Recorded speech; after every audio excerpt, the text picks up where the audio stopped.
वक्त की सबसे बड़ी खबर गुजरात के हालोल से आ रही है, जहां जीएफएल कंपनी में गैस लीक होने की वजह से 2 लोगों की मौत हो चुकी है और 25 घायल बताए जा रहे हैं।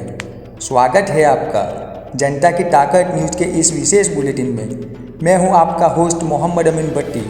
अगर आपने अभी तक हमारे चैनल को सब्सक्राइब नहीं किया तो जल्दी से जल्दी सब्सक्राइब करें और घंटी के आइकन को दबाएं ताकि हर लेटेस्ट अपडेट आप तक पहुंचती रहे। और हाँ, हमारी खबरों को लाइक और शेयर करना बिल्कुल ना भूलें। तो आइए चलते हैं इस वक्त की सबसे बड़ी खबर की ओर। सबसे पहले गुजरात के हालोल से आई एक दुखद खबर। जीएफएल कंपनी में गैस लीक की घटना में 25 से अधिक लोग घायल हुए हैं और 2 लोगों की मौत की पुष्टि हुई है। विस्तार से जानते हैं हमारी ये रिपोर्ट। गुजरात के पंचमहाल जिले के हालोल तालुका के गोगंबा के पास स्थित रणजीत नगर इलाके में जीएफएल कंपनी में बुधवार 10 सितंबर 2025 को अचानक गैस लीक होने से अफरा तफरी का माहौल पैदा हो गया। इस हादसे में कई लोग घायल हो गए।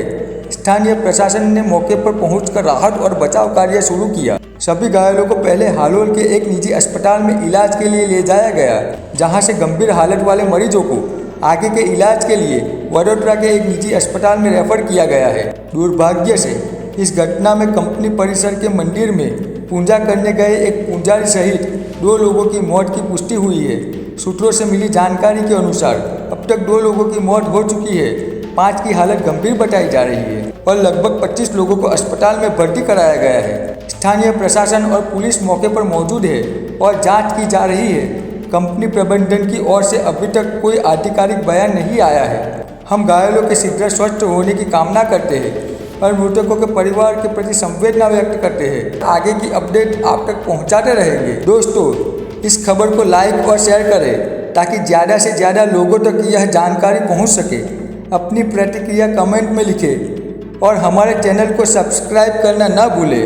गोगंबा तालुकाમાં ગુજરાત ફ્લોરો કેમિકલ કરીને કંપની આવેલી છે।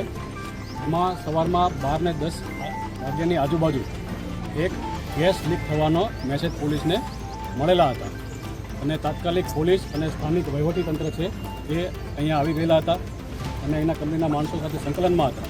કંપનીનું એક ઓએચસી છે, ઓક્યુપેશનલ હેલ્થ સેન્ટર, એટલે જે ગેસ લીકેજ થયો છે, જે બધા મેસેજમાં જતું હતું કે બ્લાસ્ટ થયેલો છે, કોઈ બ્લાસ્ટ નથી થયેલો। એની જે પાઇપલાઇન છે એમાંથી R32 નામનો ગેસ જે એર કન્ડિશનમાં વપરાય છે એ ગેસ લીક થયેલો હતો। એ ગેસ લીક થવાના કારણે કોઈને નોઝિયા જેવું થાય, વોમિટિંગ જેવું થાય, એટલે કામદારોને એમના ઓએચસીમાં લઈ જવામાં આવેલા। ત્યાં ડૉક્ટરે પ્રાથમિક રીતે એમને એન્ટીડોટ આપવામાં આવેલો। એન્ટીડોટ આપીને તાત્કાલિક એ લોકોને હાલોલની અલગ અલગ હોસ્પિટલોમાં રિફર કરવામાં આવેલા છે। કેટલા જણા રિફર કરવામાં આવ્યા? અત્યાર સુધીમાં ટોટલ 12 જણાને રિફર કરવામાં આવેલા છે। કેટલાના મોત? હા, એક માણસનું મરણ ગયેલ છે એવું અમને જાણવા મળેલું છે, પણ ડૉક્ટર પાસેથી વધારે માહિતી આપને મળશે। સર, અંદર પૂજા વિધિ ચાલી રહી છે દરમિયાન આ ઘટના બની છે? એ ત્યાં એક નાનું મંદિર છે, ત્યાં હંમેશને માટે એક પૂજારી હોય છે, પૂજા કરવા માટે આવતા હોય। મૃતક પૂજારી છે એવું પ્રાથમિક દ્રષ્ટિએ અમને જાણવા મળ્યું છે, પણ હજી અમારી પાસે કન્ફર્મ નથી। એ તો હવે જે આગળની તપાસ થાય પછી સાચી હકીકત આપને કહી શકાય। કંપની દ્વારા બંધ કરવામાં આવેલો। કંપની પછી જે એમનું મેન્યુઅલ આખું હોય છે કે જે ગેસ એમનો એક વખત લીકેજ થયેલો પછી એ લોકોની જે પ્રાથમિક આખી પ્રોસિજર જે હોય છે એ લોકોએ એના માટે સ્પ્રિંકલ વગેરે બધું ચાલુ કરી અને એને કાબૂમાં કરી લીધેલો। અત્યારે પણ એમના માણસોએ જ આ પ્લાન્ટને કાબૂમાં લીધેલો છે।